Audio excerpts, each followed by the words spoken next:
Okay, so ladies and gentlemen, kids and boys and girls, today our guest is Zofia Naz, who happens to be a Commonwealth scholar, and she also happens to be a renewable engineer with the background in electrical engineer, currently at Brunel University, London. She is here with us today to talk about how to avail scholarship opportunities, specifically Commonwealth, which she herself is a Commonwealth scholar, and she has a very humble background from Mehran University, and from there going to Burnell, which seems like a very much a big deal to me, at least. For anyone aspiring to get a scholarship in their respective domains, she would be a great resource for them. So over to you, Zofia. Completely your presentation from here on, please. Thank you so much, Mohsin, for such a kind introduction. Assalamu alaikum, everybody. I hope everybody is doing great and looking forward to the weekending. Today, I will be presenting on the fully funded opportunities you can avail to study in the UK.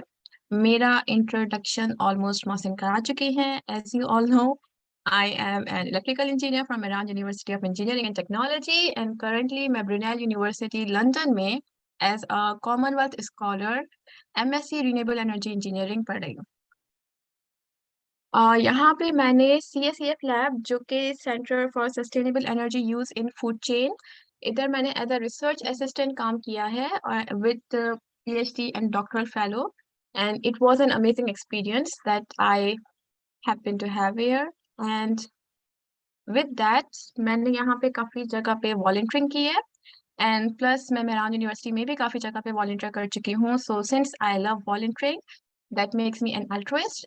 Plus, मुझे लिखने का like writing and researching, that's something that I love to do. So I am a research writer and an altruist. Let's proceed towards what we are going to have present today, that is the fully funded opportunities. UK offers amazing opportunities for you जो कि आप avail कर सकते हैं, और यहाँ पे आप fund हो सकते हैं और पढ़ भी सकते हैं with having all the opportunities. UK की जो फुली फंडेड अपॉर्चुनिटीज हैं और स्कॉलरशिप्स हैं जो कि आप अवेल कर सकते हैं, उनमें से कुछ जो मैंने यहाँ पे मेंशन की हैं वो हैं. सबसे पहले scholarship for women in STEM by the British Council, that is purely for women.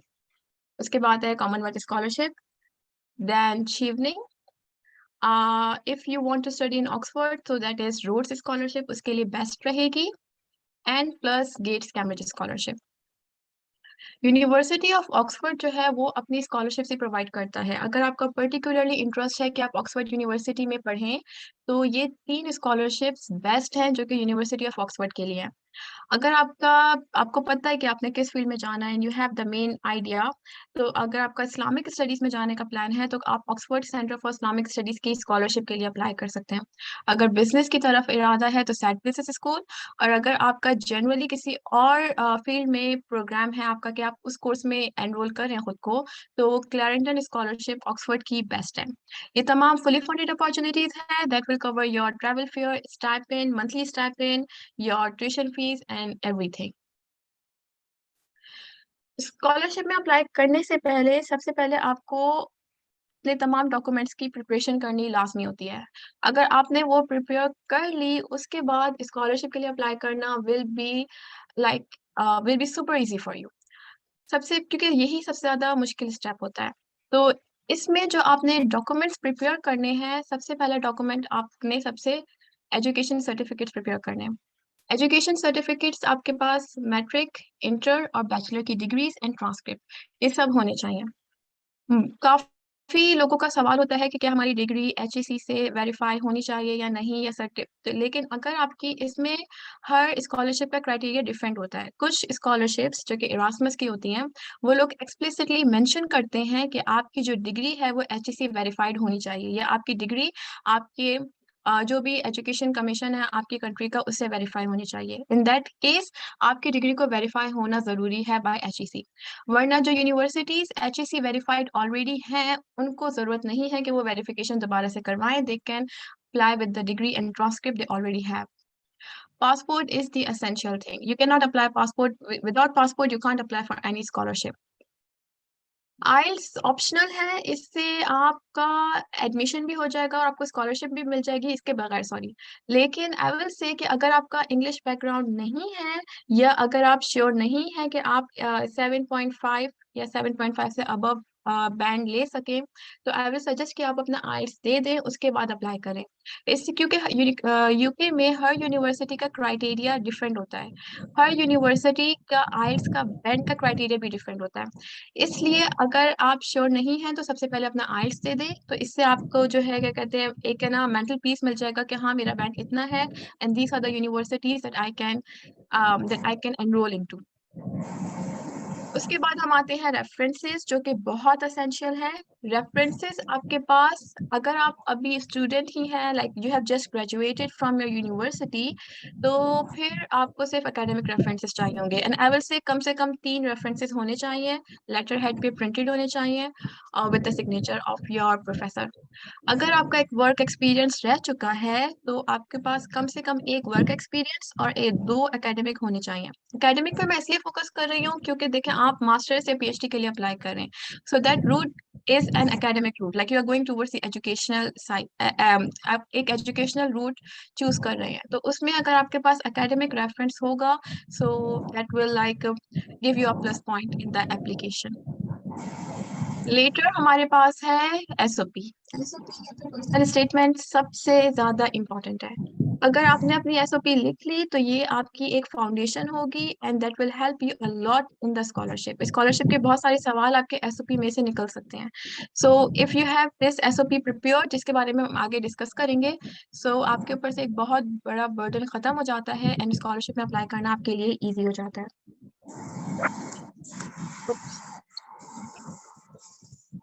ਤੁਹਾਨੂੰ ਕਿਹੜੀ ਯਾਦ ਮੈਂ Can you please mute yourself, with whoever this is?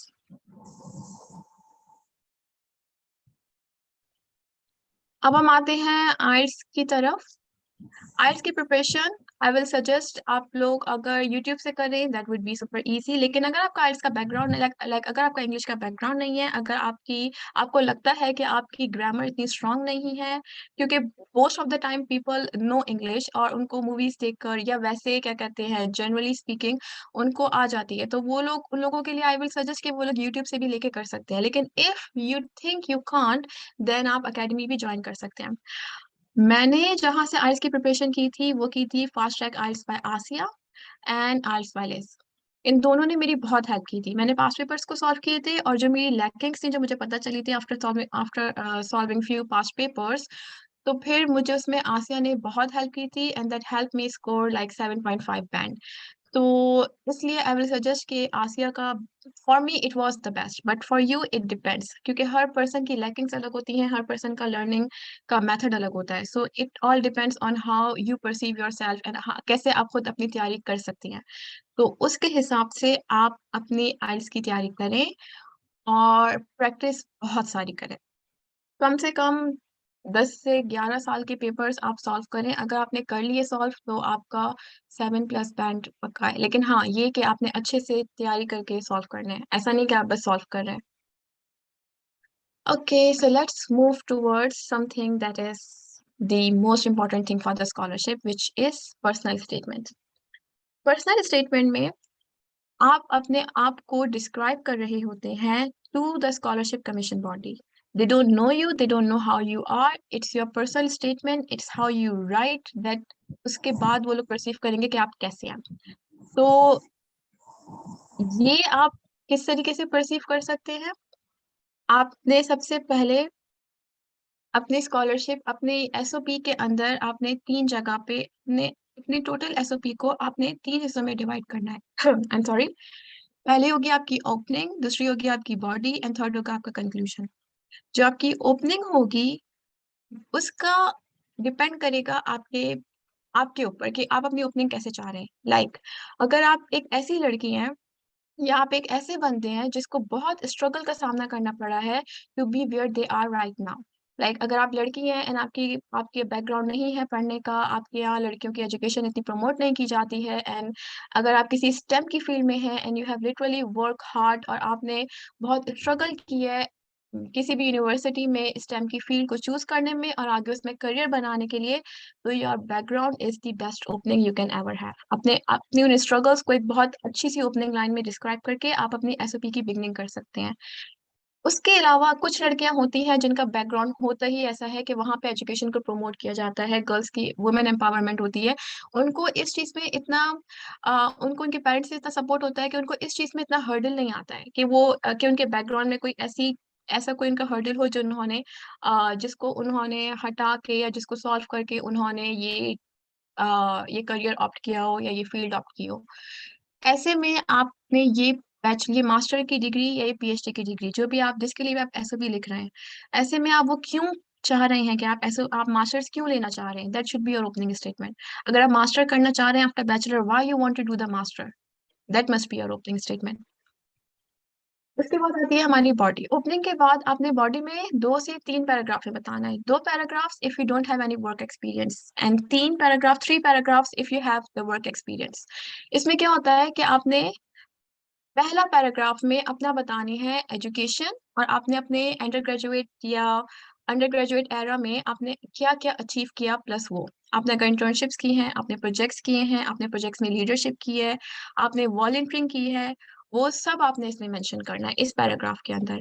आपने सिर्फ ये नहीं बताना कि आपने क्या क्या किया है, आपने प्लस ये भी बताना है कि वो करके आपकी पर्सनैलिटी में क्या ग्रूमिंग आई है, आपने क्या स्किल्स सीखे हैं after doing those things, now what you are capable of doing, ये आपने उनको बताना है कि मुझे अब ये चीजें आती हैं आफ्टर डूइंग दिस थिंग। उसी तरीके से अगर आपके पास वर्क एक्सपीरियंस है, अगर आपने 1 साल 2 साल या कितने भी साल आपने काम किया है, there is most of the time कोई एज लिमिट नहीं होती है फॉर द स्कॉलरशिप्स, तो फिर आपने वो अपना वर्क एक्सपीरियंस भी मेंशन करना है कि आप एज अ ट्रेनी इंजीनियर काम किया था, या फिर एज अ लीड मैनेजर आपने काम किया था, and you lead XYZ role, and you lead team of 10 members, और उसके अंदर how you help them groom, how that leadership groom your communication skills, उसमें आपकी कम्युनिकेशन स्किल्स कैसे ग्रूम हुई, आपने ये सब बताना है अपने वर्क एक्सपीरियंस के अंदर। उसके बाद आपने बताना है कि आप इस स्कॉलरशिप, इस यूनिवर्सिटी और इस कंट्री को चूज कर रहे हैं। What is the reason that you are applying for it. अगर आप क्योंकि जैसे अगर टर्की बर्सलाली स्कॉलरशिप है, जिसका हमारा टॉपिक नहीं है, लेकिन मैं इसलिए बता रही हूँ कि वो उस स्कॉलरशिप के अंदर पर्सनल स्टेटमेंट मांगते हैं। उस स्कॉलरशिप के जब आप अप्लाई करते हैं तो आपने उसमें ये पैराग्राफ इंक्लूड करना है कि आप इस स्कॉलरशिप के लिए और इस कंट्री के लिए, लाइक टर्की बर्सलाली स्कॉलरशिप के लिए और टर्की के लिए क्यों ऑप्ट कर रहे हैं।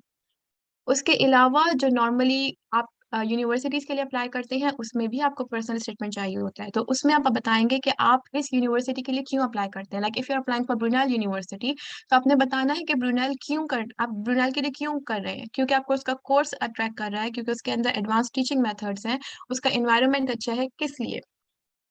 सिमिलरली अगर आप यूके के लिए अप्लाई कर रहे हैं, तो why you are applying for UK, because of the diversity, because of the quality education, because of the opportunities जो वो आप लोगों को देता है अपने स्ट्रेंथ को एक्सप्लोर करने में, अपने करियर में एडवांसमेंट के लिए। ये सब आपने बताना है उनको। आपने ये नहीं सोच रहा है कि उनको पता है, उनको कुछ नहीं पता है, उनको आप बताएंगे कि आप ये करना चाह रहे हैं तो क्यों करना चाह रहे हैं। और लास्ट में आप इस सब को कंक्लूड कर देंगे by wrapping it all up और अपने फ्यूचर गोल बता के। इसमें अपने सिर्फ फ्यूचर गोल्स का इजाफा करना है कि ये इस स्कॉलरशिप के मिलने के बाद इस कंट्री में इस यूनिवर्सिटी की इस कोर्स में स्कॉलरशिप मिलने के बाद मैं क्या करूंगा या करूंगी। और साथ में आपने ये बताना है कि वो स्कॉलरशिप कमीशन बॉडी आपको क्यों चूज करे। There are millions of students that are applying from all over the world, why they should choose you.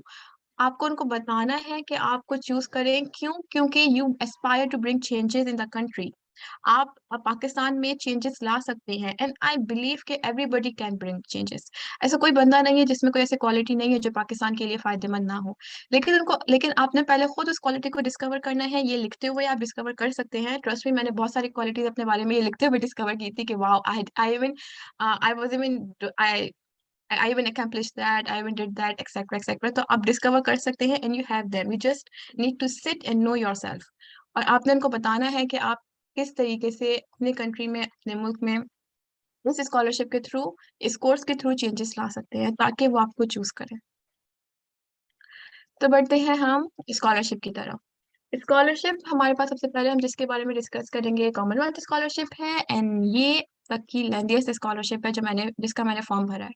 ये लेंथीएस्ट इसलिए है क्योंकि इसके अंदर क्वेश्चंस बहुत सारे हैं, सवाल सेम पूछा जाता है, मगर हर सवाल हमें सवाल सेम लग रहे होते हैं मगर हर सवाल डिफरेंट एंगल से थोड़ा सा डिफरेंट होता है, and they are just trying to assess you कि आप कितना कि आपने जो बातें पहले लिखी हैं क्या you really mean that over here, या आप अपने आइडियाज में क्लियर हैं, या what you are aiming to achieve, क्या आप वाकई में वो चीज़ अचीव करना चाह रहे हैं। इसलिए ये स्कॉलरशिप थोड़ी सी लेंदी और कॉम्पिटिटिव है। कॉमनवेल्थ स्कॉलरशिप में हमारे पास दो टाइप्स की स्कॉलरशिप आती है, एक आती है जनरल मास्टर्स, दूसरी आती है शेयर्ड। जनरल मास्टर्स के अंदर और शेयर्ड के अंदर स्टाइपेंड और कॉन्ट्रैक्ट का कोई फर्क नहीं है, आपको सेम स्टाइपेंड मिलेगा और सेम कॉन्ट्रैक्ट मिलेगा। फर्क आती है सिलेक्शन में और थोड़ा सा प्रोग्राम ऑफिसर्स में। जनरल मास्टर्स में आपके पास सिर्फ सीएससी से प्रोग्राम ऑफिसर होते हैं, वाइल शेयर्ड में आपके पास दो प्रोग्राम ऑफिसर होते हैं, एक सीएससी की तरफ से और एक यूनिवर्सिटी की तरफ से। जनरल मास्टर्स की एक अच्छी बात यह है कि आप किसी भी यूनिवर्सिटी में अप्लाई कर सकते हैं, यूके की किसी के भी कोर्स में। अगर आपने कोई भी कोर्स जो आपको पसंद है और कोई भी यूनिवर्सिटी आपको पसंद है, आप उसमें अप्लाई करें और फिर आप जनरल मास्टर के लिए अप्लाई करें। इसके अंदर आपके पास कोई लिमिटेशन नहीं होती है कि आपने कोई पर्टिकुलर यूनिवर्सिटी का सेलेक्टेड कोर्स अप्लाई करना है। इसकी सिलेक्शन क्राइटेरिया ऐसे होती है कि सबसे पहले जब आपने स्कॉलरशिप का फॉर्म फिल कर दिया, आपने रेफरेंसेस वगैरह जमा कर सबमिट करवा दिए, उसके बाद आपके पास एचएससी की टेस्ट होती है। एचएससी की टेस्ट डिफरेंट होती है, वेरी करती है, इंजीनियरिंग के लिए, आर्ट्स के लिए, साइंस के लिए, फॉर एवरीबडी। तो एचएससी के टेस्ट के बाद आपके पास एचएससी वालों ने मुझे तो कांटेक्ट नहीं किया था, मुझे डायरेक्टली सीएससी की शॉर्टलिस्टिंग ईमेल आई थी। लेकिन मैंने सुना है कि अब एचएससी वाले इंटरव्यू भी लेते हैं, but I am not sure about it, क्योंकि सिर्फ एचएससी का टेस्ट होता है और उसके बाद अराउंड अप्रैल टू मई में आपको सीएससी वो एचएससी वाले आपका टेस्ट लेने के बाद सीएससी वालों को शॉर्टलिस्ट कैंडिडेट्स की लिस्ट भेज देते हैं, एंड आफ्टर दैट सीएससी आपको कांटेक्ट करती है। सीएससी जो है वो आपको कांटेक्ट करेगी with the documents they want to have from you, जो भी डॉक्यूमेंट्स उनको चाहिए होगा।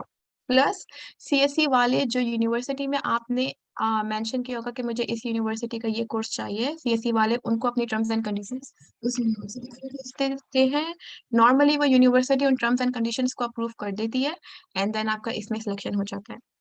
जनरल मास्टर्स के अंदर आप 3 यूनिवर्सिटीज में अप्लाई कर सकते हैं, तो वो आपने पहले से चूज करनी है, और आपने 3 यूनिवर्सिटीज और उनके हर एक में आप कम से कम एक कोर्स, तो 3 यूनिवर्सिटीज और 3 कोर्सेज ये आपने इस स्कॉलरशिप में अप्लाई करते हुए मेंशन करना है। शेयर्ड का क्राइटेरिया बिल्कुल डिफरेंट है। शेयर्ड में आपके पास एक पर्टिकुलर लिस्ट आती है यूनिवर्सिटीज की और उनके सिलेक्टेड कोर्सेज होते हैं जिनमें आप अप्लाई कर सकते हैं। उसके बाद जब आप उन यूनिवर्सिटीज में अप्लाई कर देते हैं तो आपके पास एक एप्लीकेंट नंबर और स्टूडेंट नंबर आता है, उसके जरिए फिर आप स्कॉलरशिप का फॉर्म अप्लाई करते हैं। स्कॉलरशिप का फॉर्म अप्लाई करने के बाद आपको यूनिवर्सिटी खुद सेलेक्ट करती है। यूनिवर्सिटी की सिलेक्शन वेरी करती है। कुछ यूनिवर्सिटीज ऐसी भी होती हैं जो आपके सिर्फ सीएससी के फॉर्म को देख के ना आपकी सिलेक्शन करती है। कुछ यूनिवर्सिटीज में स्क्रीनिंग टेस्ट भी होता है और फिर इंटरव्यू होता है, फिर फाइनल सिलेक्शन होती है। और कुछ यूनिवर्सिटीज में सिर्फ इंटरव्यू होती है and then you are finally selected. Brunel University London जिसे मैंने अप्लाई किया था उसमें इंटरव्यू हुआ था। इंटरव्यू हुआ था मेरा फेब में, एंड फरवरी में इंटरव्यू के बाद फिर डायरेक्ट सिलेक्शन हुई थी जिसकी कॉल आई थी जुलाई में। एचईसी वाले में कोई इंटरव्यू नहीं हुआ था, शेयर्ड वाले में इंटरव्यू हुआ था। सीएससी में अप्लाई करते वक्त जो सीएससी की एक मेन कोर है जो कि नॉर्मली डिफर करती है बाकी तमाम स्कॉलरशिप से, वो ये है कि सीएससी की डेवलपमेंट थीम्स हैं। डेवलपमेंट थीम्स इसकी 6 हैं, जो कि science and technology development, promoting global prosperity, strengthening resilience and response to crisis, और ये strengthening health system and capacity, strengthening global peace, security and governance, access, inclusion and opportunity है। आप जिस कोर्स में अप्लाई कर रहे हैं, अगर मैं अपनी बात करूँ तो मैं अप्लाई कर रही थी रिन्यूएबल एनर्जी इंजीनियरिंग में, तो वो वाली कोर्स जो जिसके लिए मैं अप्लाई कर रही थी that deals with science technology and development, तो मैंने इस थीम अप्लाई किया था।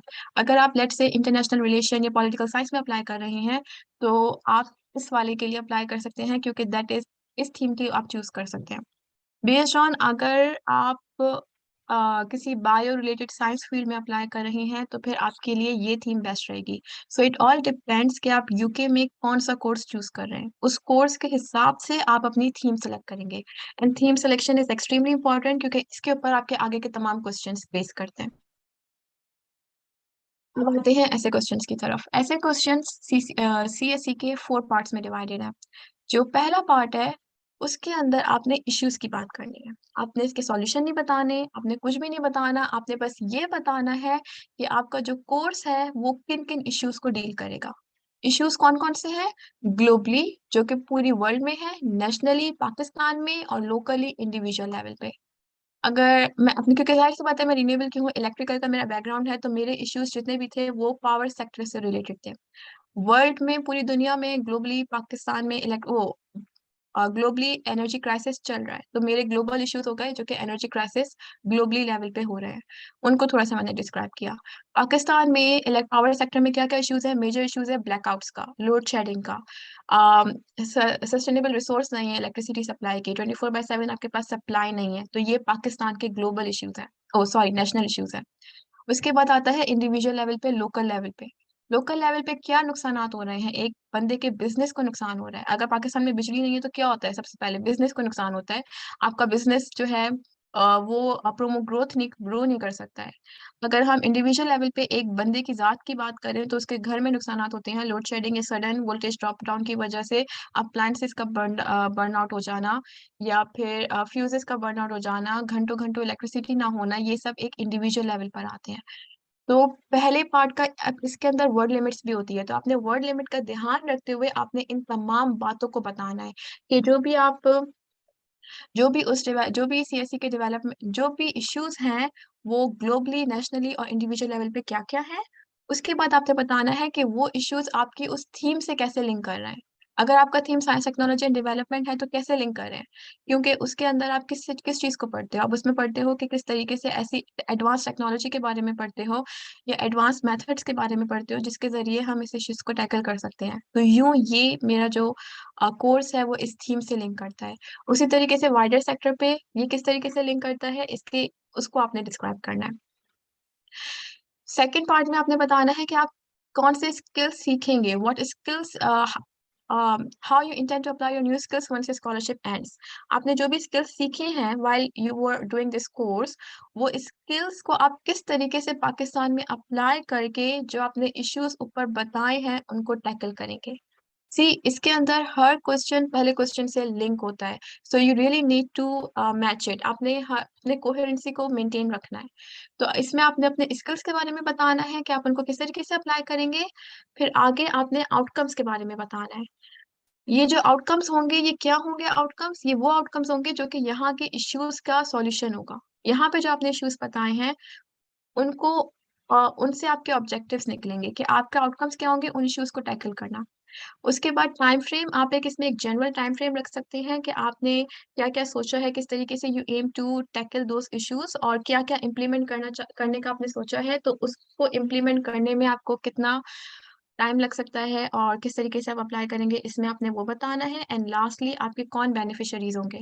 इसमें बेनिफिशरीज मेनली वो होंगे नेशनल और लोकल लेवल पे, आपने उनको ज्यादा फोकस करना है कि पाकिस्तान के लोगों में, पाकिस्तान के जो बिजनेस मैन हैं या वो लोग हैं जिनके बिजनेसेस रन हो रहे हैं, या इंडिविजुअल लेवल पे जो लोकल पीपल हैं, उनके वो सब इस सब के बेनिफिशरीज होंगे अगर मैं वो सब चीजें इम्प्लीमेंट करूं जो कि मैं यूके से सीख कर आऊंगी।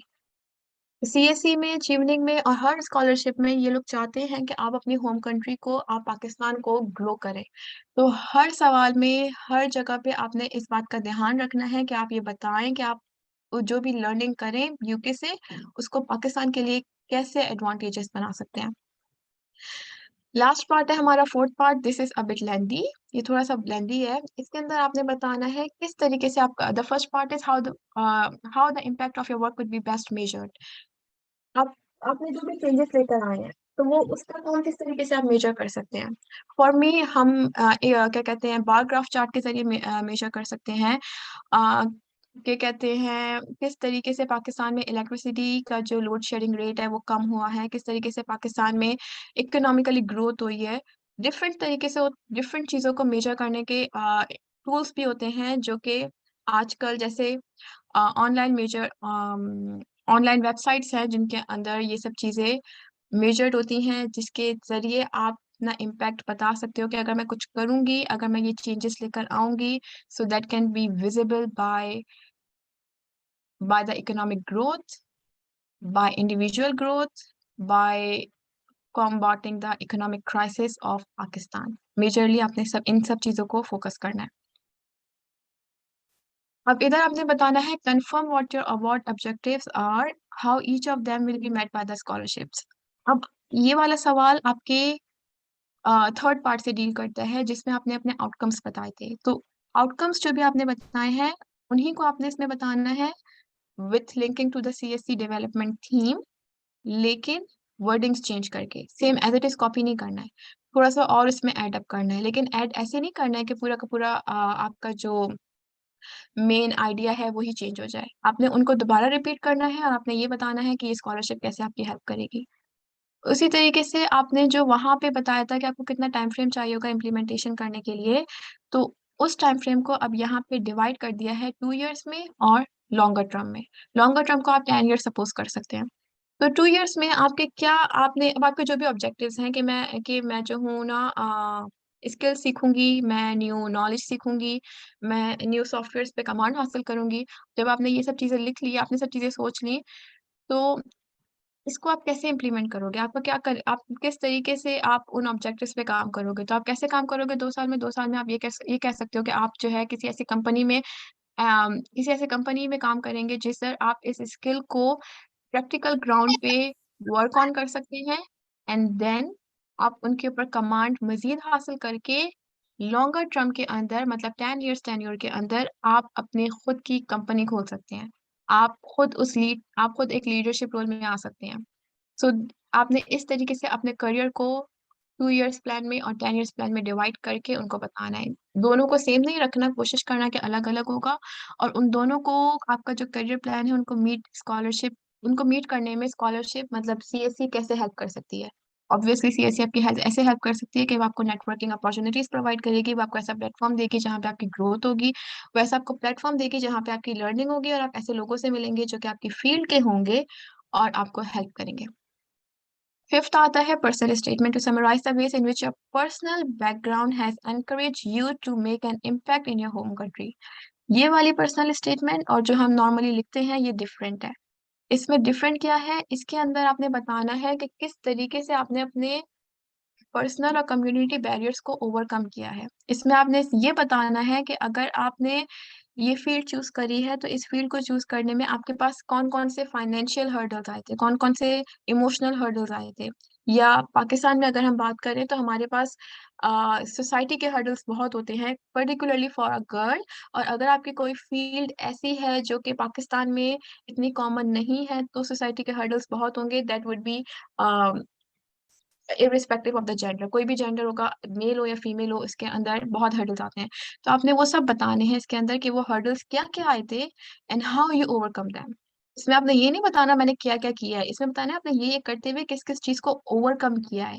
आपने इसमें ये बताना है कि आपने किस तरीके से, अगर आप वुमेन है तो आपने किस तरीके से अपने से छोटी लड़कियों को, अपनी बहनों को, इर्द गिर्द में अपने नेबर में किस तरीके से उन लोगों को मोटिवेट किया है to do what they are doing. This is what you need to tell. और लास्ट में आपने बतानी है अपनी वॉलंटियरिंग एक्टिविटीज जिसमें भी आपने पार्टिसिपेट किया है and the leadership role that you have taken. इसके अंदर आप ना, अगर आप किसी यूनिवर्सिटी में एज अ इवेंट्स, यूनिवर्सिटी में बहुत सोशल इवेंट्स होते हैं तो उन सब में मोस्ट ऑफ द टाइम हम लोग सब पार्टिसिपेट करते हैं, तो वो जितने भी इवेंट्स में आप पार्टिसिपेट करेंगे वो सब वॉलंटियरिंग में आता है। So do mention all those events in this voluntary section. आपने वो सारे इवेंट्स मेंशन करने हैं। कुछ इवेंट्स ऐसे भी होते हैं जिसमें आपका इत्तेफाक से या आप खुद ऑप्ट करते हो, आपका लीडरशिप रोल हो जाता है।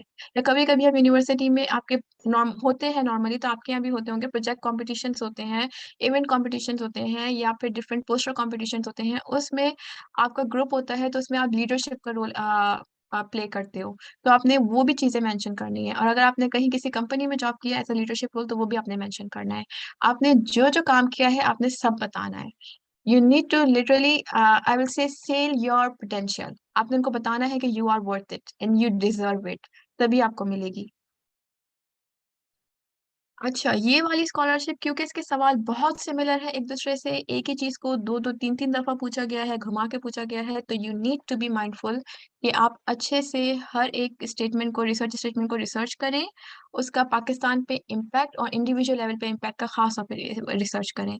रिसर्च से ये होगा कि आपका जो है, आपको पता चलेगा कि आपकी फील्ड का पाकिस्तान में क्या स्कोप है, किस तरीके से उस पे काम हो रहा है, प्लस आ वो जो है यूके में उस पे किस तरीके से काम हो रहा है। तो आप एक कंपैरेटिव एनालिसिस कर सकते हैं और फिर उसके बाद अपने जवाब और बेहतरीन तरीके से देख सकते हैं। सेकेंडली, सीएससी थीम से लिंक करना मत भूलिएगा। CSC theme is extremely important. Pakistan, आपने इस चीज़ का बहुत ख्याल रखना है कि आप इस चीज़ पे बहुत एम्फेसाइज करें कि आप पाकिस्तान में क्या इम्पैक्ट लेकर आएंगे after completing this scholarship. Scholarship commission, वो चाहे कोई सी भी हो, chief British Council for women, every scholarship wants कि उनका स्कॉलर चेंज लेकर आए, उनका स्कॉलर लीडरशिप रोल में आए।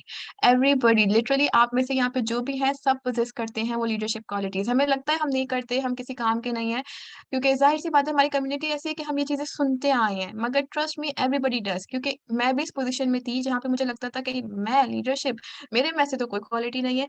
लेकिन जब मैं ये चीजें लिखने बैठी ना, मुझे पता चला no, I can and I can do that, मतलब मेरे में ये क्वालिटीज हैं। तो जब आप ये लिखने बैठेंगे, आप खुद अपनी पोटेंशियल को डिस्कवर करेंगे। तो वो सब चीजें आपने मेंशन करनी है। Don't think you can't, because you can.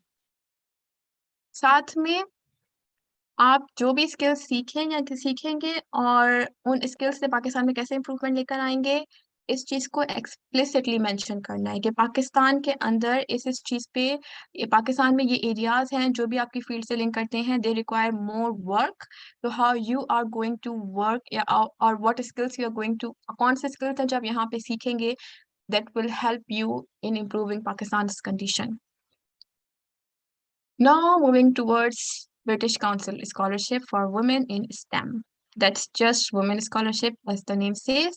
ये scholarship women के लिए सबसे बेहतरीन और the best scholarship है, because ये mothers को बहुत benefits दे रही है। अगर आपके पास kids हैं तो this scholarship cover for your dependents, उनको monthly stipend मिलता है, plus आपको भी stipend मिलता है। और इस स्कॉलरशिप में आपकी आइल्स की या जो भी आप इंग्लिश टेस्ट दें उसकी रीइंबर्समेंट भी होती है। तो I will really really emphasise enough कि आप इस स्कॉलरशिप में ज़रूर अप्लाई करें, जितनी भी वुमेन है। इसका एप्लीकेशन प्रोसीजर भी बहुत सिंपल है कि आप इसमें सबसे पहले यूनिवर्सिटी में अप्लाई करें। यूनिवर्सिटी में अप्लाई, आई विल से कि जैसे ही ये स्कॉलरशिप ओपन होती है, इनकी एप्लीकेशन आप फॉरन अप्लाई कर दें, क्योंकि कुछ यूनिवर्सिटीज ऐसी होती हैं जो कि जब आप इस स्कॉलरशिप के लिए अप्लाई कर रहे होते हैं, जैसे कि वी नीड ऑफर लेटर, उनके लिए ऑफर लेटर डॉक्यूमेंट मैंडेटरी होता है, कंपलसरी होता है। तो अगर आप लास्ट मोमेंट पे अप्लाई करेंगे, so that would be a bit difficult, क्योंकि scholar universities normally 1 to 1.5 months लेती हैं आपको ऑफर लेटर देने में। So apply to university as soon as possible. उसके बाद apply for the scholarship. Scholarship apply करने के बाद आपकी इंटरव्यू के लिए शॉर्टलिस्टिंग होती है एंड देन फाइनल सिलेक्शन होता है। इसके ऐसे क्वेश्चंस कंपेयर टू सीएससी बहुत इजी होते हैं टू टैकल, क्योंकि इसमें सिर्फ 5 क्वेश्चंस पूछे गए हैं which are to the point. सबसे पहला है, what is your reason for choosing to study for a masters degree at the XYZ university. इसमें स्कॉलरशिप में ये है कि आप हर यूनिवर्सिटी के लिए एक डिफरेंट एप्लीकेशन सबमिट कर रहे होते हैं। लेट्स से अगर आपने 4 यूनिवर्सिटी में अप्लाई किया है तो आपने 4 टाइम्स ये स्कॉलरशिप की एप्लीकेशन को फिल करना है। तो every time you need to tell कि आप ये मास्टर डिग्री इस यूनिवर्सिटी में क्यों चूज कर रहे हैं। लेट्स से अगर आप ब्रुनेल में रिन्यूएबल एनर्जी के कोर्स में अप्लाई कर रहे हैं, तो why you are choosing this course at Brunel University. You need to emphasize on the course, on the technologies they are using to teach, environment, diversity और skills जो कि आपको यूनिवर्सिटी आपकी हेल्प कर सकती है ग्रूम करने में, और ऐसी अपॉर्चुनिटीज जो कि यूनिवर्सिटी और ये कोर्स आपको प्रोवाइड कर सकता है टू ग्रूम। उसके बाद आपने बताना है कि आपकी कौन से experiences, what experience skills you have that will make you suitable candidate for the British council scholarship for women in stem scheme. इसके अंदर आपने अपने एक्सपीरियंस और स्किल्स को बताना है, लेकिन वही बात, इसमें आपने सिर्फ ये नहीं मेंशन करना मैंने यहाँ यहाँ पे काम किया है and I have run these all things. No, you need to tell के जो आपने एक्सपीरियंस लिया है, जो आपने स्किल्स लिए हैं, उससे आपकी पर्सनैलिटी में क्या ग्रूमिंग आई है, and what makes you the perfect fit for the scholarship. Particularly आपने ये बताना है कि इसके अंदर being a women in Pakistan वो एक्सपीरियंस और स्किल्स हासिल करने में आपको क्या क्या हर्डल्स का सामना करना पड़ा, because this is a women scholarship. तो आई विल से आप इनको अच्छे से बताएं कि पाकिस्तान में वुमेन की उस फील्ड में क्या कंडीशंस हैं, क्या प्रॉब्लम्स है, और उनको टैकल करने में आप क्या पोटेंशियल रखती है कि आप उनको टैकल कर सकती हैं। ये वाला इसके अंदर आपने बताना है कि how do study in the UK the British council in inclusive field help you. आपने अपने करियर एडवांसमेंट के बारे में, कैपेसिटी बिल्डिंग में, सोशल इकोनॉमिक डेवलपमेंट में अपनी कंट्री के बारे में बताना है, किस तरीके से यूके में स्टडी करने से आपके करियर को ग्रोथ मिलेगी। आपने इसमें लर्निंग्स बतानी है, आपने क्या क्या इसमें लर्निंग करनी है। सेकंड क्वेश्चन में आप जो लर्निंग्स कर चुके हैं, जो सब कुछ हो चुका है, आपने उसका बताना है, पास्ट का जिक्र करना है, इसमें अपने फ्यूचर का जिक्र करना है कि आप किस तरीके से यूके में आके क्या क्या पोटेंशियल स्किल्स हैं जो कि आप सीखना चाहते हैं। इसके बाद आपने बताना है how will you engage other women and girls from your country in stem. Pakistan में ऐसी बहुत सारी स्टूडेंट्स हैं, ऐसी बहुत सारी लड़कियां हैं जिनको स्कॉलरशिप्स का नहीं पता, लेट अलोन उनको क्या कहते हैं, इजाज़त भी नहीं मिलती है कि वो कहीं बाहर जाके पढ़ सके या कोई भी ऐसी अपॉर्चुनिटी अवेल कर सके जो उनके लिए ग्रोथ का बायस हो। उन लोगों के लिए, उन औरतों के लिए आप क्या कर सकती हैं। You need to keep in mind that while answering this, आपको ये चीज अपने सोचनी है कि आप किस तरीके से उन लोगों की मदद कर सकती हैं, किस तरीके से उनको इसके बारे में अवेयरनेस दे सकती हैं, और उनको क्या कहते हैं, उनको आप बता सकती हैं कि this scholarship is important, this field is important. किस तरीके से आप वो अवेयरनेस उनके दरमियान में फैला सकती हैं, स्प्रेड आउट कर सकती हैं। उसके बाद आप यूके को कैसे प्रमोट करेंगी बीइंग एन एम्बेसडर। यूके की प्रमोशन, या अगर आपको ये स्कॉलरशिप मिल जाती है, आपको उस यूनिवर्सिटी को और उस कोर्स को किस तरीके से अपनी कम्युनिटी में उसकी अवेयरनेस फैलाएंगे, या बीइंग एन एम्बेसडर आप किस तरीके से उसको प्रमोट करेंगे, वो चीज़ें आपने बतानी है। इसके अंदर आप बहुत सारे ऑप्शंस लिख सकती हैं, लाइक आप बताएंगे कि आपके यूके में किस तरीके से आपको करियर एडवांसमेंट की अपॉर्चुनिटीज दी जाती हैं, किस तरीके से आपको बीइंग अ वुमेन सपोर्ट किया जाता है। ब्रुनेल यूनिवर्सिटी में आई विल से बहुत सपोर्ट है वुमेन के लिए खास तौर पे, और यहाँ पे बहुत डाइवर्सिटी है कि आप यहाँ पे बहुत कुछ सीख सकते हैं। तो बीइंग एन एम्बेसडर आप मैं इन चीज़ों को भी प्रमोट कर सकती हूँ पाकिस्तान में अमंग एवरी वुमेन, कि वो इस चीज़ को ज़रूर कंसिडर करें, या इस यूनिवर्सिटी को ज़रूर कंसिडर करें, क्योंकि ये बहुत एडवांटेजेस है। उसके बाद हमारे पास है Chevening scholarship. Chevening scholarship is I will say competitive one. क्यों? क्योंकि इसमें पार्टिसिपेंट्स, इसमें जो लोग सिलेक्शन करते हैं वो लोग बहुत कम करते हैं। इसके अगर लेट्स से कॉमनवेल्थ 300 500 करता है, तो ये शायद 300 सिलेक्ट करते हैं। एक और स्कॉलरशिप है मार्शल स्कॉलरशिप। मार्शल, चीवनिंग और कॉमनवेल्थ, ये तीनों काफी वो है, मतलब फेमस हैं और प्रेस्टिजियस स्कॉलरशिप हैं। और ब्रिटिश काउंसिल फॉर वुमेन भी बहुत अच्छी है, मगर क्योंकि ब्रिटिश काउंसिल फॉर वुमेन एक वुमेन के लिए आ जाती है, और बाकी सारी स्कॉलरशिप्स ओवरऑल इसमें सब अप्लाई कर सकते हैं। मार्शल स्कॉलरशिप यूएसए वालों के लिए खाली। I just letting you aware about it. Chevening scholarship उन लोगों के लिए परफेक्ट है जिनके पास 2 ईयर वर्क एक्सपीरियंस है। 2 ईयर वर्क एक्सपीरियंस का मतलब ये नहीं होता है कि आपने बैचलर्स के बाद 2 साल काम किया है फिर आप इसमें अप्लाई कर सकते हैं। नो, इसके अंदर आपके वॉलंटियरिंग आवर्स भी आते हैं, मतलब वो तमाम सोशल इवेंट्स जो कि आपने अटेंड किए हैं, प्लस आपका इंटर्नशिप आवर्स भी आते हैं जो कि आपने अटेंड किए हैं, एंड प्लस अगर आपने वर्क एक्सपीरियंस लिया है वो वाले आवर्स भी आते हैं। तो वो सब कंबाइंडली अगर वो 2 ईयर के इक्विवेलेंट हो रहे हैं, तो फिर आप इस स्कॉलरशिप के लिए परफेक्ट कैंडिडेट हैं। इसका एप्लीकेशन प्रोसीजर भी सिमिलर है to the British Council for women in STEMs, लेकिन अ, इसके अंदर ये होता है कि आप सिर्फ 3 कोर्सेज को मेंशन कर सकते हैं, और आप 3 यूनिवर्सिटीज में अप्लाई कर सकते हैं, क्योंकि आप मजीद अप्लाई कर सकते हैं, but you can only mention 3 universities and 3 courses. ਹੁਣ ਚੁੱਪ ਕਰ ਜਾ, ਜੇ ਰੋਲਾ ਪਾਣਾ ਤੇ टीवी ला लो। अप्लाई टू द यूनिवर्सिटी, आपने यूनिवर्सिटी में अप्लाई करना है सबसे पहले, और उस कोर्स में अप्लाई करना है। तो जो भी यूनिवर्सिटी आप कोर्स चूज कर रहे हैं, उसके बाद आपने स्कॉलरशिप के लिए अप्लाई करना है उस यूनिवर्सिटी और उस कोर्स को स्कॉलरशिप एप्लीकेशन में मेंशन करना है। देन आपकी शॉर्टलिस्टिंग होगी एंड योर फाइनल सिलेक्शन। इसके ऐसे questions I will say bit not tricky मगर बहुत डिटेल्ड है, डिटेल्ड इन अ वे कि इसके अंदर आपसे ये नहीं पूछते हैं आपने क्या क्या किया, इसमें मोस्टली आपसे एग्जाम्पल्स पूछते हैं कि आपने अपनी पर्सनल लाइफ में ऐसी कौन सी सिचुएशन पे ये चीज़ अप्लाई की हैं। Let's say leadership and influence से रिलेटेड इनका पहला सवाल होता है, जिसके अंदर यू नीड टू टेल कि आप किस तरीके से लीडरशिप और इन्फ्लुएंसिंग स्किल्स यू पोजेस, और आप कैसे इसकी रिक्वायरमेंट को मीट करते हैं। अगर आपने किसी भी ऐसे सिचुएशन में लाइफ में या किसी भी जगह पे कहीं पे भी लीड रोल लिया है, तो यू मस्ट मेंशन कि how you took the lead role, how you apply your leadership skills, your communication skills, your management skills in that particular situation. Later, professional relationship and building skills. Scholarships are all about leadership and networking. Networking इसका एक main part होता है, and ये आप scholarships आपको networking की opportunities भी देते हैं। पर्टिकुलरली कॉमनवेल्थ और अचीवनिंग में बहुत नेटवर्किंग की अपॉर्चुनिटीज होती हैं। तो आपने किस तरीके से आप so they do want to know कि आप किस तरीके से अपने रिलेशनशिप्स को प्रोफेशनली बिल्ड करते हैं, मेंटेन करते हैं। बट नॉट ओनली दिस कि आप किस तरीके से बिल्ड और मेंटेन करते हैं, बट ऑल्सो कि आप उनको करंटली किस तरीके से मेंटेन करे हुए हैं, plus in the future how you plan to maintain them. तो आपने अपने हर ऐसे क्वेश्चन का हर एस्पेक्ट कवर करना है व्हाइल आंसरिंग देम, और कहीं पे भी आपने ऐसे डंडी नहीं मारनी है कि यार बस ये वाला पार्ट मैं एम ही लिख देती हूँ, नो डोंट डू दैट।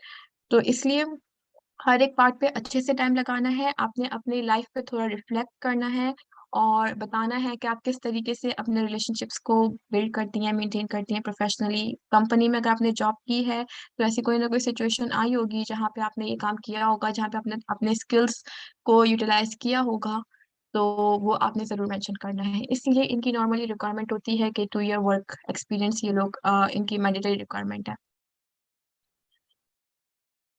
इसके बाद studying in the UK. UK में इस वाले ऐसे क्वेश्चन के पार्ट में आपने आपने मैंने आपको पहले बताया है कि आप इसमें 3 यूनिवर्सिटीज और कोर्सेज चूज करेंगे। तो जो आपने कोर्स चूज किया है वो किस तरीके से आपके एकेडमिक और प्रोफेशनल एक्सपीरियंस से लिंक करता है। लेट्स से अगर आपने सस्टेनेबल एनर्जी का या रिन्यूएबल का कोर्स चूज किया है, तो वो आप, अगर मैं इलेक्ट्रिकल हूँ तो वो इलेक्ट्रिकल से कैसे लिंक करता है। अगर आपका बैकग्राउंड मैकेनिकल है, केमिकल है, और आपने कोई भी कोर्स चूज किया है, तो आपने जो कोर्स चूज किया है वो आपके बैकग्राउंड से कैसे लिंक करता है, प्लस आपके फ्यूचर के प्लान से वो कैसे लिंक करता है। इसमें आपने ज्यादा डिटेल में नहीं बताना है, क्योंकि वो आप आगे नेक्स्ट क्वेश्चन इसका करियर से लिंक करता है, तो वो आपने उसमें डिटेल में बताना है। इसमें बस आपने ये बताना है कि ये कोर्स कैसे लिंक कर रहा है। आपने ये नहीं बताना कि आपने किस किस कंपनी में क्या क्या रोल में काम किया, ना कि आप, and neither you have to mention कि आपने, सॉरी, नीदर आपने ये बताना है कि मैंने ना इस यूनिवर्सिटी में ये वाला कोर्स पढ़ा था, या ये डिप्लोमा, या ये मैंने क्या कहते हैं, what do we say that, आपने ये कोर्सेज किए हुए हैं जो कि शॉर्ट टर्म कोर्सेज होते हैं। No, you need to tell ये लिंक कैसे करता है। You need to focus on the main purpose of asking this question. Main purpose क्या है सवाल का, दे आर आस्किंग कैसे लिंक करता है, तो यू मस्ट मेंशन दैट। उसके बाद एज एवरीबॉडी, जैसे कि सब स्कॉलरशिप पे सवाल हुआ है, you need to tell your career plans. इसके अंदर आपने बताना है कि how you are going to implement what you study immediately after returning home. जैसे ही आपने आएंगे तो आपकी शॉर्ट टर्म करियर प्लान को माइंड में रखते हुए आपने इसका जवाब देना है कि 2 इयर्स का, अगर 2 ईयर प्लान में आपका क्या करियर गोल्स हैं जो यू एम जो कि आप चाहते हो अचीव करें, प्लस व्हाट आर आपके लॉन्ग टर्म करियर गोल्स क्या हैं, फॉर लाइक से 10 ईयर का गोल क्या है जो कि you aim to achieve. Also आपने इसमें ये भी बताना है कि यूके की गवर्नमेंट क्या कर रही है उस फील्ड में पाकिस्तान में, एंड यू नीड टू, और अगर आप ये भी मेंशन कर दें कि किस तरीके से आपके स्किल्स या जो भी आप यूके में लर्निंग करेंगे वो आप कैसे इसको उस चीज़ में भी यूटिलाइज कर सकते हैं जो कि यूके ऑलरेडी उस चीज़ में काम कर रही है पाकिस्तान में। तो it requires a bit of research, तो रिसर्च करके आप इसका बहुत अच्छे से अपनी फील्ड के हिसाब से आंसर दे सकते हैं। I will talk about the take away now कि किन किन चीज़ों पे आपने इसके ऊपर फोकस करना है। ये कुछ पॉइंट्स हैं, जब भी आप स्कॉलरशिप फॉर्म को अप्लाई कर रहे हों तो इस चीज़ पे आपने ज़रूर फोकस करना है कि अपने आंसर्स को अच्छे से इवेलुएट करना है, उनको प्रॉपरली रीचेक करना है, और उनको रीचेक करवाना भी है जो कि प्रीवियस स्कॉलर्स हैं उनसे। आप तब तक सवाल पूछते रहें जब तक कि आप सेटिस्फाई नहीं हो जाते। Just trust your gut feelings. अगर आपको लगता है कि यार मुझे ना इस सवाल में थोड़ा सा लग रहा है कि ये जो उन्होंने पूछा गया है ना उससे मेरा जवाब लिंक नहीं कर रहा, या ये जो लाइन मैंने लिखी है ना ये थोड़ा सा आउट ऑफ द कॉन्टेक्स्ट जा रही है और ये पूरी मेरी कोहेरेंसी को डिस्टर्ब कर रही है, अगर आपको कुछ भी ऐसा लगता है ना, so literally ask questions, ask others कि क्या जो मुझे लग रहा है वो सही है। एंड आप खुद से भी बहुत इवेलुएट करें, इसको एसेस करते रहें, क्योंकि एसओपी हो गई, क्वेश्चंस हो गए, ऐसे के क्वेश्चंस हो गए, they are extremely important when it comes to your selection. आपके जो एम्स एंड ऑब्जेक्टिव्स हैं और जो भी आपका करियर प्लान है वो बहुत एक्सप्लिसिटली लिखा हुआ होना चाहिए, उसमें कंफ्यूजन नहीं होनी चाहिए। You must be clear in your mind what you want to achieve, how you want to achieve and why you want to achieve. What, how, why, इन तीनों के सवाल बहुत अच्छे से आपके ऐसे क्वेश्चंस में और एसओपी में मेंशन होने चाहिए। अगर ये जवाब जरा से भी इनमें कंफ्यूजन हुई तो आपके ऐसे क्वेश्चंस में वो आराम से पता चल सकता है कि आप एक कंफ्यूज्ड बंदे हैं या आप एक कंफ्यूज्ड शख्स हैं, जो कि I am pretty much sure कोई भी नहीं चाहेगा। अभी आपने जितने भी ऐसे क्वेश्चंस थे मेजर, वो मैंने सब यहाँ पे उनके बारे में डिस्कस किया है, और उनको पढ़ने के बाद भी आपको ये रियलाइज हो गया होगा कि वो एक्सटेंसिव रिसर्च रिक्वायर करते हैं for you to answer them properly. तो अगर आपने उनको प्रॉपरली अच्छे तरीके से आंसर करना है तो आपने अच्छे से हर एक सवाल पे पूरा पूरा दिन तो खैर मैं नहीं कहूंगी, but still maximum amount of time research पे स्पेंड करना है until you get जब तक आपको वो चीज़ नहीं मिल जाती कि हाँ मतलब ये चीज़ मेरे इस सवाल के साथ बहुत अच्छी सूट कर रही है और इसको मैं अच्छे बेहतरीन तरीके से लिख सकती हूँ। रिसर्च करते हुए कोई भी चीज़ कॉपी पेस्ट मत कीजिएगा। आप है ना उसको उससे आइडिया लें, उससे आप सीखें, क्योंकि कभी कभी हमारी फील्ड में खुद हमें इतनी इन्फॉर्मेशन नहीं होती है जितनी हमें रिसर्च करने के बाद मिल पता चलती है। आइडिया लें, सब कुछ करें और फिर उसके बाद उसको अपनी ओन वर्डिंग्स में लिखें। आपके ऐसे क्वेश्चंस की प्लेजरिज्म चेक होती है, तो इसलिए अवॉइड प्लेजरिज्म। लास्ट मिनट का वेट बिल्कुल भी नहीं करें। ऐसे बहुत से लोग होते हैं जो लास्ट वीक में कभी कभी अप्लाई कर रहे होते हैं, कभी कभी आखिरी के 3-4 दिन में अप्लाई कर रहे होते हैं। लास्ट मिनट में इसलिए वेट नहीं करें क्योंकि आपने सिर्फ लिखना नहीं है, आपने चेक भी करवाना है। तो लिखने के बाद जब आप दूसरे बंदे को दें तो इतना टाइम मार्जिन रखें कि दूसरा बंदा अगर आपको बताए कि ये चेंजेस करो तो you can do that, you must have that time. ऐसा ना कि बस आपने लिखा और सबमिट करा दिया, नहीं, आप इसको इवेलुएट कराएं और हर एक को हर एक सवाल को इवेल्युएट कराने के बाद, हर एक सवाल को पढ़ने के बाद उस पे अच्छे से टाइम दें और फिर अच्छे से टाइम दें और फिर अपना एप्लीकेशन जो है सबमिट करवाएं। और अपनी एप्लीकेशन में यू मस्ट emphasize कि why you must be the chosen one. Millions of students are applying globally, so if they select you from Pakistan, why they must select you from Pakistan? आप में क्या potential है कि आप पाकिस्तान में changes लेकर आ सकते हैं। I will repeat it again कि सब में पोटेंशियल होता है, सब चेंजेस लेकर आ सकते हैं, सब everybody is worth getting scholarship. It's just कि आपको उसको अच्छे से मेंशन करना है। स्कॉलरशिप कमीशन आपको जानती नहीं है पर्सनल लेवल के ऊपर, उनको नहीं पता, उनको आपने बताना है। और कैसे बताएंगे? ऐसे क्वेश्चंस के जरिए। So give your best in while filling out this scholarship form. अपना अच्छे तरीके से टाइम लगा के स्कॉलरशिप फॉर्म फिल करें और आखिर में बहुत सारी दुआएं करें, क्योंकि एट द एंड आप कितनी भी मेहनत कर लें, इट्स प्रेयर्स जो कि आपकी हेल्प करती हैं to achieve and to have your to be where you want to be and to gain that destination. तो एप्लीकेशन फिल करने के बाद आई विल से बहुत सारी दुआएं करें एंड इंशाल्लाह each one of you will be the chosen one. Thank you so much for your time and for listening out to me. Any questions? All your questions are welcomed. Hello, Mohsin.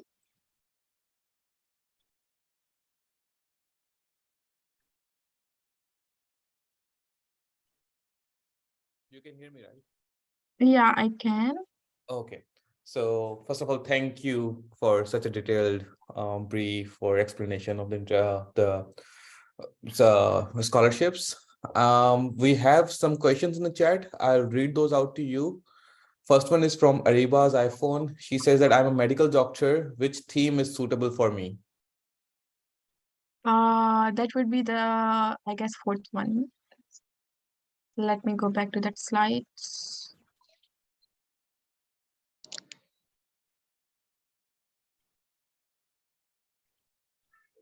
इसमें आपके लिए strengthening health system and capacity theme suit करेगी, लेकिन also it depends कि आपकी medical doctor तो आप हैं, लेकिन आप किस कोर्स में अप्लाई कर रही हैं, उस कोर्स के हिसाब से भी थीम्स। अगर आपने सिर्फ डॉक्टर का कोर्स देखना है तो वो तो आपके पास ये वाली strengthening health system and capacity suit कर रही है, and this is the best one. लेकिन फिर आप किस कोर्स में अप्लाई कर रही हैं उसको भी देखना है। Okay. And there's another one that says, if you can please share the deadlines or months in which the scholarships open in UK. So in general perspective, she's asking. In general from September सब खुलना शुरू हो जाती हैं one by one. Commonwealth masters applications are open from September or late August till October. And then shared scholarship is open. British Council for Women is open in, I guess, at the end of the January. So it differs for each scholarship. But at the end of August or in the beginning of the September, सब scholarships open होना शुरू हो जाती हैं उनकी applications. Okay. And apparently there is an administrator in chat who asks, what is the duration for the scholarship bracket STEM? All the scholarship in the UK are funded for 1 year except PhD. PhD के लिए आपको 4 year की funding भी होती है, plus PhD में split side होती है जो कि सॉर्ट ऑफ एक्सचेंज प्रोग्राम है, उसमें 1 ईयर की फंडिंग होती है, और बाकी MSc के तमाम कोर्स की सिर्फ 1 ईयर की फंडिंग होती है, and the duration is also for the 1 year. Okay. Kamaluddin is asking, ma'am, a little bit about the CGPA. CGPA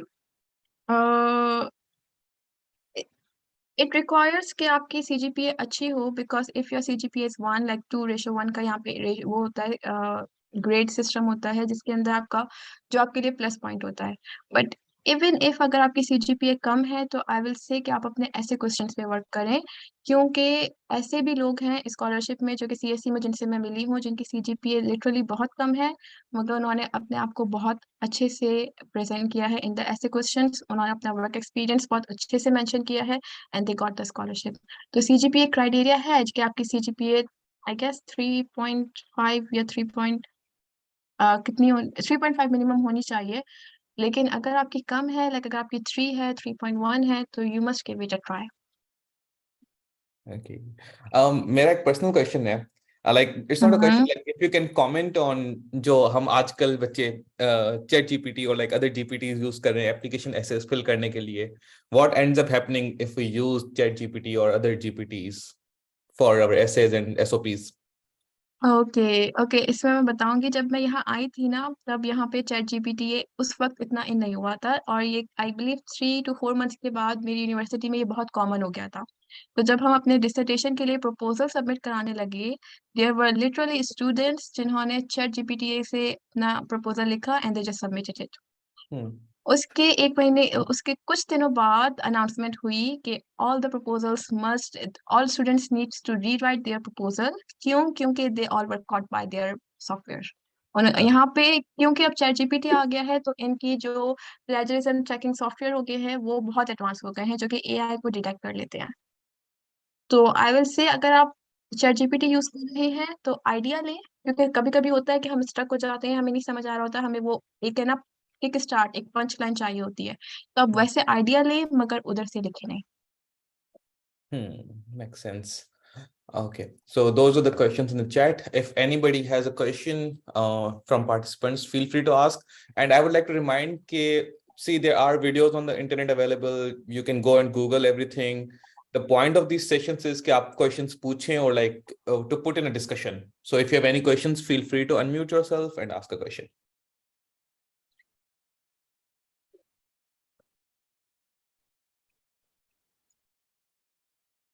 अस्सलाम वालेकुम मैम। वालेकुम अस्सलाम।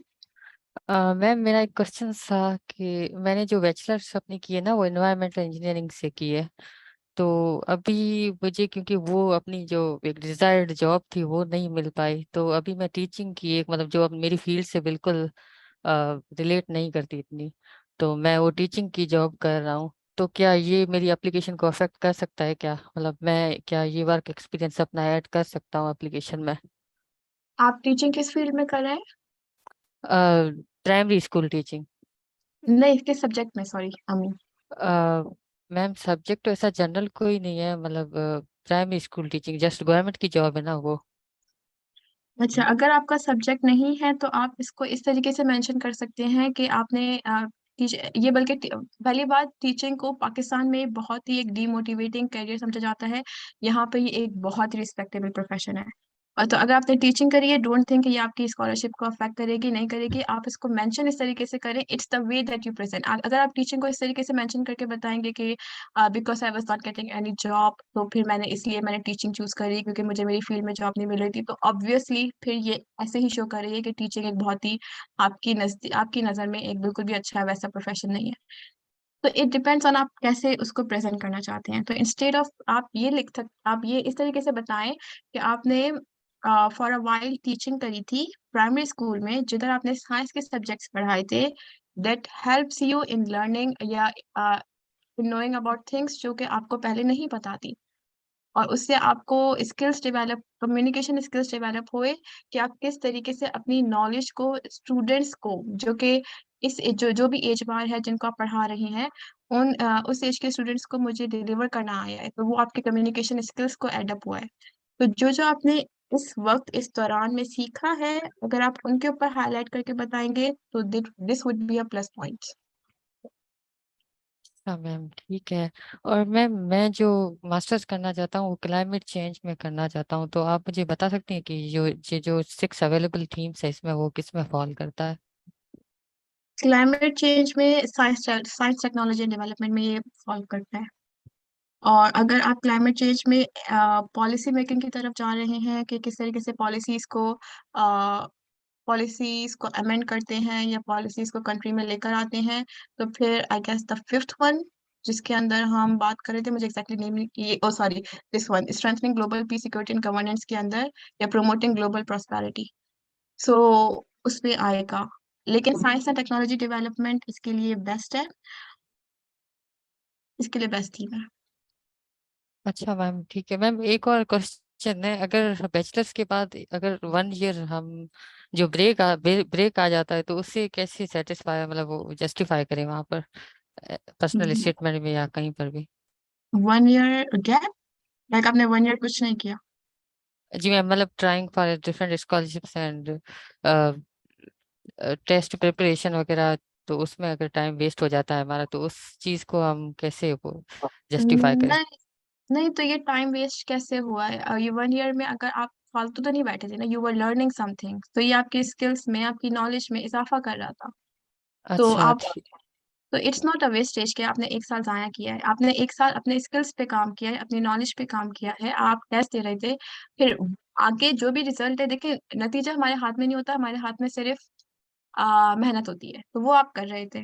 तो इससे आपके अंदर आपकी पर्सनालिटी ग्रूमिंग तो ऑब्वियसली हुई होगी, क्योंकि आपने नॉलेज गेन किया है, आपने कुछ ना कुछ सीखा होगा उस 1 साल में, आपने उसको हाईलाइट करना है। जी जी ma'am, thank you so much. Welcome.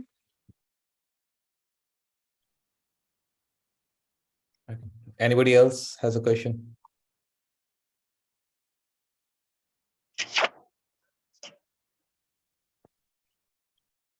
Mhm. Hello. Hello. Yes, हाँ। Nikhil. या आई वांट टू आस्क कि हमें अपने ऑनलाइन कोर्सेज जो किए हैं वो किस जगह पे मेंशन करने चाहिए ऐसे क्वेश्चंस के अंदर? ऐसे क्वेश्चंस में ऑनलाइन कोर्सेस, आपने, ऐसे क्वेश्चंस जो होते हैं ना, वो बेसिकली आपके फ्यूचर, आपके एम्स, ऑब्जेक्टिव्स, इश्यूज के बारे में होता है, और आपने यूके से क्या सीखा है। तो उसमें आप ये mention, I don't think so, आप ये कर सकते हैं। आपके फॉर्म में एक सेक्शन होता है जिसमें आप मेंशन कर सकते हैं अलग से, क्योंकि अभी मैंने आपको सारे ऐसे क्वेश्चंस दिखाए थे, उसमें कहीं पे भी ये नहीं मेंशन था। हाँ, आप इधर ऐसे बता सकते हैं कि अगर आपका कोई भी कोर्स है जो कि इस फील्ड से लिंक कर रहा है, जिसमें आपने अप्लाई कर रहे हैं यूके में, कि मेरे पास ये लर्निंग ऑलरेडी है, यूके में आके उस लर्निंग, जो भी आपका XYZ कोर्स है, उस कोर्स के ऊपर मैं मजीद उस स्किल को मैं मजीद इम्प्रूव करना चाहती हूँ, मजीद मजीद उस कोर्स के ऊपर मैं कमांड हासिल करना चाहती हूँ, एंड देन उसको मैं XYZ तरीके से इम्प्लीमेंट करना चाहती हूँ। इस तरीके से आप पूरी अपनी एक स्टेटमेंट बना के लिख सकती है करियर प्लान में, या फिर स्किल्स वाले में, जिसके अंदर ये सवाल था कि what new skills you will be learning from UK. Okay, thank you. You're welcome.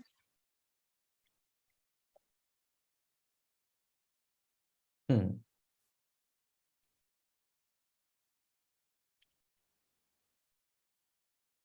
Anybody else? Seems like okay, there are no further questions. With that, thank you, Zofshan. Thanks a lot for taking out time. I know you must have been busy, but this means a lot to us, to students, and hopefully someone, or like hopefully many of us can come out as future potential scholars. With that, I would stop recording. If you have any further message for us, please, that would be the time to share. Otherwise, we'll end the meeting here. First of all, thank you so much, Mohsin, for having me over here. I hope कि इससे सब लोगों को फायदा हो और जिसको भी जो भी क्वेरीज है, क्योंकि कभी कभी हमें ऐसी प्रॉब्लम्स आती हैं जब हम पर्टिकुलरली अपना फॉर्म फिल कर रहे होते हैं. तो everybody, you all are welcome to reach out to me via LinkedIn, and you can easily connect me on LinkedIn. Thank you so much. Okay, thank you, everybody. Thank you, Zofshan. Thank you, Climate Action Pakistan, for having this conversation. That's it from us. Allah Hafiz, take care. Okay, Allah Hafiz. Thank you so much.